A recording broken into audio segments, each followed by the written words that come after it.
Welcome back. All right, so now we are up to Nashville in the season previews portion of things.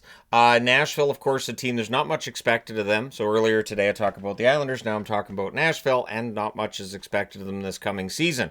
What's interesting is, historically, when not much is expected from Nashville, they usually overperform. And for some reason, this past season, where expectations were high, they underperform. My guess is that we see a little bit of a bounce back from Nashville, just because I think 68 points is probably too low. But I still don't think they're going to be a playoff team, and I don't know that they can get to NHL 500.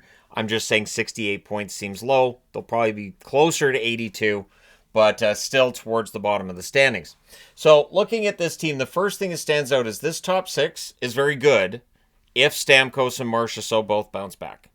If Stamkos starts producing the way that he did for so long in Tampa, you're in good shape. If Marchessault can do what he did in Vegas, you're in good shape there as well. The problem being that last season they were down years for them in Nashville. They're both on the wrong side of 30, so we'll see how it goes. Looking at the top six for Nashville, Forsberg, I'm wearing my Forsberg jersey. O'Reilly and Marchessault rounding out likely top line. Evangelista, Svechkov, and Stamkos. If Svechkov ends up being that second line center, that could be interesting. I have Svechkov as the one to watch. Former first round draft pick, likely to become a very good two-way forward in the National Hockey League. And if there's one thing Nashville has done a good job of coaching over the years, it's the defensive side of the game. So Svechkov could be a natural fit there. And if he has a really good season and strong chemistry with Stamkos, maybe they score a few more goals than we expect. But the bottom six, there's going to be struggle with scoring from that bottom six. Bunting can produce about 15 a year in terms of goals. Howla can produce 10 to 15 a year as well, I would believe. LaRue might be one to keep an eye on. We'll see if he maybe shows a little more upward momentum. Smith, McCarron, and Weisblad. I've got Weisblad in the lineup, but there's a lot of players that could be in the lineup. This is one where I could have put a number of names in there. Kemmel was one that was on the list for Puckpedia. They actually had him on the third line, which I think is a bold prediction. I was tempted to put Wood on the third line because Matthew Wood is considered to be one of their linchpin guys for the future. But maybe he's better off spending a year in the AHL first.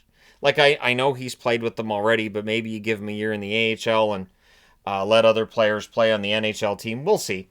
They've also got Reed Schaefer. You've got Lucchini, Rolston, Mutter or Mutter. Mutter is, of course, German for mother. Rammstein fan. Edstrom, Goysick, Lind, Wilson, O'Hara, and Roost. And I don't know if that's a relation to Stacey Roost or not. Wasn't it Stacey Roost played for Detroit? Et cetera, et cetera. Anyways, so that's the forward group. It's a good enough forward group that there isn't anybody that I look at and say, well, they don't belong in the NHL. However, I don't see enough goals coming from this forward group that I would say, well, clearly they're going to be in the hunt for a playoff spot. But they were favored by many, myself included, to make the playoffs last year, so you just never know. On the defensive side, Yossi has to be healthy. That is a first step if Nashville is going to have a turnaround season. Blankenberg, Shea, Barron, Haig, and Perbix. So you've got in Yossi, I would say Yossi and Shea are two proven top four defensemen. Blankenberg's getting there as well. Outside of that, there are question marks on this blue line. And so it does potentially leave the door open. Maybe Osterley has a really strong training camp. Englund, Wilsby, Stastny, Gravel, all these guys have had NHL experience. You've got Ufko, you have Molendyke. Molendyke is considered to be a really good prospect. Maybe he forces his way onto the team. And Gibson rounding out the depth on their blue line. In net, it's Saros' net. Saros is going to play a lot. Annanen's going to try his best, but Annanen had his struggles this past season, as did Saros. If they're going to turn around, Saros needs to be the MVP, and that's why I put Saros as MVP. If Nashville's going to prove people wrong this year and get closer to a playoff spot, his goaltending has to be back where it usually is. So, again, Saros MVP, Svechkov one to watch. Cap space, there's lots. This is not a team that has any trouble with cap space. $9,341,039 in cap space for the Nashville Predators. The channel vote, not optimistic on this team making the playoffs. 2% say first or second. 8% say third or fourth. 43% have them fifth or sixth. And 47% have voted them as 7th or 8th. So 90% of the vote say 5th or worse for Nashville. I can't really find any fault with any of that. I do think that Nashville is going to be closer to the bottom team than they will be to the playoff picture necessarily. Depending on if we have any really embarrassing records, I don't think we should. It feels like there aren't any teams that have stripped everything down. We shouldn't have teams with really awful records this year. Nashville shouldn't be that bad. Oh, and in net, the depth, Murray, which I believe is the other Matt Murray, and Corona there as well, who has played a handful of games. I think he played a handful of games with San Jose years back. Since 2021-2022, the record 164 wins, 136 regulation losses, and 28 losses in extra time. I can't rank that because the NHL stats still not working. Their top 5 scorers over that time period: Forsberg leading the way, 283 games, 140 goals, 196 assists for 296 points. Roman Josi, 282 games, 73 goals, 205 assists, 278 points. And then there's just been a lot of turnover. Duchesne's number 3 on the list, 149 games, 65 goals, 77 assists for 142 points before they bought him out. Novak, 201 games, 49 goals, 68 assists for 117 points. And Colton Sissons, 314 games, 41 goals, 73 assists for 114 points. And of course, he was traded this offseason. So Nashville continues to go through a lot of changes, a lot of new players coming in, players going out and everything. But once again, expectations pretty low at this point for this team. I would expect more turnover in the near future. Top prospect, Brady Martin has signed a contract. I'm aware of this. I've left him on this side because, and I know I'm not necessarily 100% consistent on this. I don't think it's a huge deal. Brady Martin, I don't think ends up being put in a position to play on this team this year unless he's ready to play like a second line role.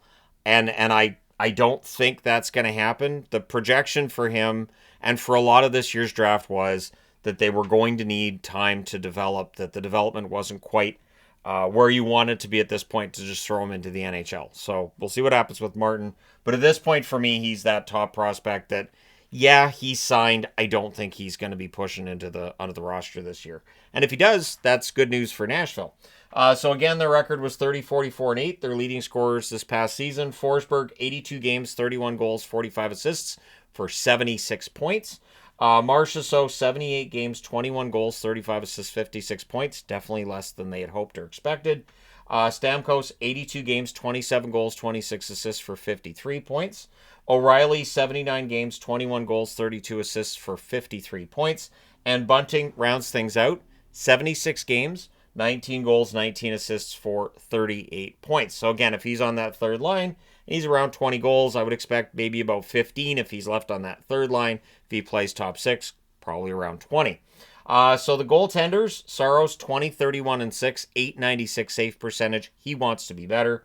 Annunen, 9, 11, and 1 with an 888 save percentage. And Wedgwood, before he was traded to Colorado, 1, 2, and 1 record with an 878 save percentage. I don't think Andrew Burnett, as the head coach, is in any danger of his job being lost at this point. I don't really blame him either for this season, the season past not working out his way, because honestly, the Marchessault and Stamkos signings both failed to give the team what they were looking for, and I don't think the coaching necessarily was the reason why. So looking at the last 5 years of playoffs, in round 1, they lost in 2021 against Carolina in 6. In 2022, they lost in 4 straight in the first round against Colorado. They did not qualify for the playoffs in 2023 or 2025. And of course, in 2024, they lost in the first round against Vancouver in a very close series, but it went 6 games. Vancouver did win that one. And it was a pretty intense series, as I remember it that year. So for Nashville, I don't think they'll get back to where they were in 2024, but I don't think they'll be as bad as they were in 2025. So in the power play, they were 18th in the league at 21.9%. Power plays are very effective at this stage. Penalty kill, 81.5% or 7th. So honestly, their special teams numbers, not bad. Not overall, not bad. And their goals for was 31st, so that's not great. 2.59 goals per game. They just need to score more 5-on-5. Their penalty kill, or their power play, I should say, being 18th, that's not awful. 5-on-5 clearly was a problem.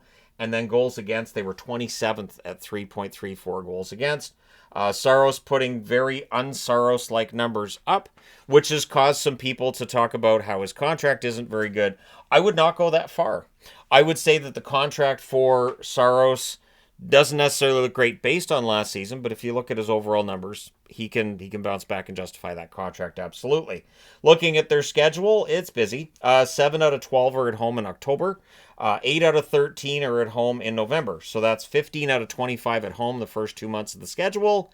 That could help them right there, right? Maybe we get like a good start for Nashville. People start saying, hey, maybe we took them for granted. And then the away part of the schedule starts catching up. December, 8 out of 14 are away from home. January, 8 out of 15 are away from home. So that's 29 games in 2 months. February, they have 5 games in February. 3 of those games are at home. In March, 8 out of 15 are away from home.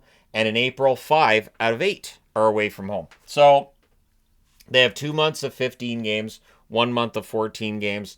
And it's a bit road heavy, the 2 months after the 2 months that are kind of home heavy.